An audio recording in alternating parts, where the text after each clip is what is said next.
Good evening, everyone. This is Evan, and these are Ev Talks. My name is Evan Clark, and I'm the CEO of a credit union in Washington, D.C. And we do things a little differently at my credit union. And so, over the series of talks, I'm going to tell you a little bit about some of the things that we do differently and about some of my philosophies. In the last Ev Talk, we talked about the Great Resignation and what the real cause of that Great Resignation was. And that's the fact that too many employers are treating all of their employees like cogs of the wheel instead of human beings. Today, we're going to talk about why those employers are treating those employees that way. It's a pretty simple answer. And then we're going to talk about a pretty simple question. And your answer to that question will give you a big clue as to whether you're going to be successful or not. So let's dive in. As I said, we talked about the Great Resignation and oops, I got a little hair on me from my beard. Anyway, so we talked about the Great Resignation and how people are leaving their jobs because they're fed up with employers that treat them like cogs in the wheel instead of like human beings, and that have no respect for their personal time and no respect for the concept of proper work-life balance. I can understand why they're leaving. If I got a craw full of that, I'd just say, no, thank you. I don't want to be a part of this game. But I'm going to tell you something if you're caught up in that game. There's a reason that your employer is treating you that way. You know what that reason is? Because you let them. I'm going to go back to that whole concept here in a minute. But I'm also going to ask you a very, very, very simple question. But it's a profound question. And your answer to that question will probably give you the clues as to why your employer is treating you the way they're treating you. Okay? I've had the great fortune of being able to mentor a few people in my life. And I've seen a lot of those people go on to great success. And I'm very, very proud of them. And when I start mentoring somebody, I always ask them one simple question. And it gives me a big clue as to whether they're going to be successful or not. You ready for that simple question? Here it is. What do you want? Not too hard, not too difficult a question, is it? But the way you answer that question will give you a big clue as to whether you're going to be successful or not. Excuse me, I got to get a cup of tea. It's a cold night here in DC. I got to get a sip of tea. So, that's good tea too. A lot of times when I ask that question, what do you want? People come back with, well, I want to be happy. Well, I want to make more money. If they answer the question in that way, I know that they're not going to be happy, and I know that they're not going to make more money. Now, when I ask myself that question, what do you want? If I ask it right now, I'd say two things. I want my credit union to have an ROA of 1%, and I want to live in London next summer. ROA, for those of you that aren't in the financial world, is return on average assets, and that's your bottom line divided by your average assets. And then in the financial world, that's a really, really important number. Really important. I got a little bit of sniffles tonight. Everybody's got a little bit of sniffles. It's change of weather and kids going back to school and bringing home goodies and this and that. So forgive me for having a little bit of sniffles. I might have to blow my nose once in a while too. So anyways, those are the two things I want. I want a ROA of 1% for my credit union, and I want to live in London. this coming summer. See the difference between my answer and the answer of I want to be happy or I want to make more money? My answer very focused, and you can see those answers. Today, my senior staff and I, we had a meeting. We have a meeting about once a month where we get together and we talk about great big strategic things.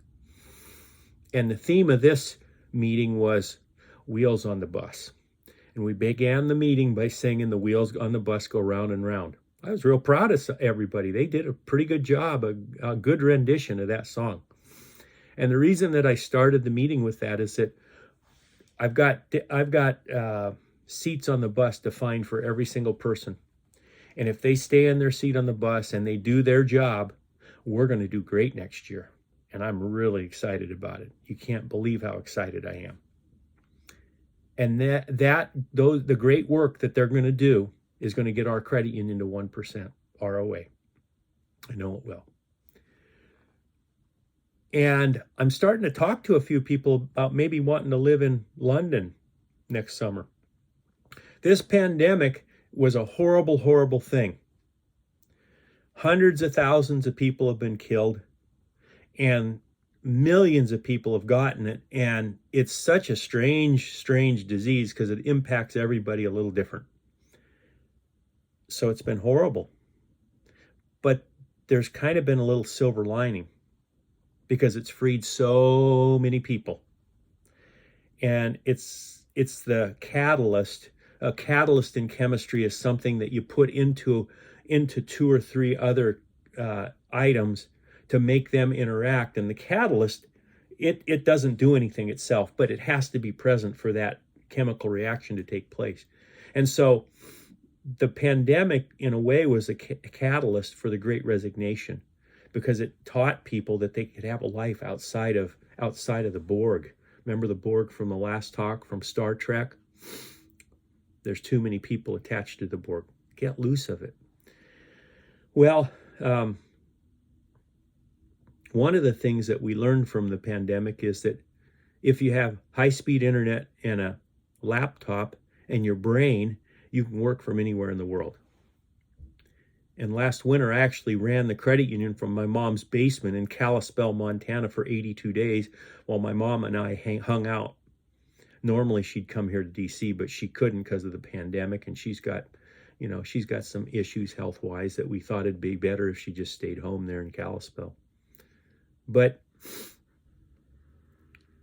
that knowing that I want to live in London's been very interesting, because some of my friends that know things about London or are living in London have already given me suggestions on how I can get that done. And that brings up the next really good point. If you know specifically what you want, it'll open your eyes to opportunities to get in those things. So think over what your answer to that question is. What do you want? And if you come up with specific answers to that, then you can enunciate those to the people around you. And there's some people around you, another shot of tea here. There's some people around you that love you. And we're all fortunate to have people around us that love us. And the people that love us, the definition of that love generally is they want to see the best for you. And so if you don't know what you want in your life, they'll do everything in their power to try and make you happy, thinking that they know what you want. Because they try, because they love you. But if you can enunciate to them exactly what you want, then your loved ones will go out of their way to help you make that a reality. Not only that, but if you're aware of what you want specifically, somewhere down in that subconscious of yours, something must be aware of it as well, because things start popping up and you start noticing them, and you might not have noticed them before. So the next time you're wondering, why you're floundering around and don't understand why you can't succeed at anything, answer that simple question. What do you want? If it's happiness or more money, then you've got your answer to why you're floundering. But if it's something as specific as an ROA of 1% and living in London in the summer, then you're on the road to success. Now let's go back to that whole idea of why your employer is treating you the way they are. It's because you're letting them. And I have a feeling that there's one of the reasons that you're letting them do that is because you don't know what you want. I'm going to bounce a courageous idea off you. And we'll talk about courage in another EV talk, but I'm going to bounce an idea off of you to think about. Don't let them do that to you anymore. If you've got your specific answers to what you want, and if they truly value you as an employee, they'll back off because they know about the Great Resignation, and they know about Evan and his credit union and the fact that if they keep treating you like the way they are, I'm going to come get you. And other enlightened firms like my credit union are going to come and get you. So have a little negotiation with them. And negotiate with this one final thought in your mind. Recently, the Labor Department, every Friday, the first Friday of the month, they come out with the unemployment numbers. And in the financial world, it's a big deal because it makes things fluctuate. The 10-year Treasury goes up and down, and stock futures go up and down. And oh boy, it's a big deal. Because it is a big deal. It's one of the big indicators of how the economy's doing. Well, last time they did that, the rate was 4.2%, the unemployment rate. So when you approach your employer with the knowledge of what you want, and you tell them that you don't want to be treated that way anymore, they might fire you. But ask yourself this question. Am I part of the 4.2% of the unemployed? Or is my skill set such that I could continue to be part of the 95.8% of the people that are employed? Think that one over. And maybe you won't be so afraid of telling your employer, I don't want to be treated like this. Because guess what? There's a lot of companies like mine, the enlightened ones, will be happy to come get you. I think that's the end of this EV talk. It's run a little longer than last. I guess it's because I've been chatty and my nose is running and I've been drinking tea. But if you really want to be successful in life, answer that one very simple question. What do you want? Thanks, everybody. Bye-bye now.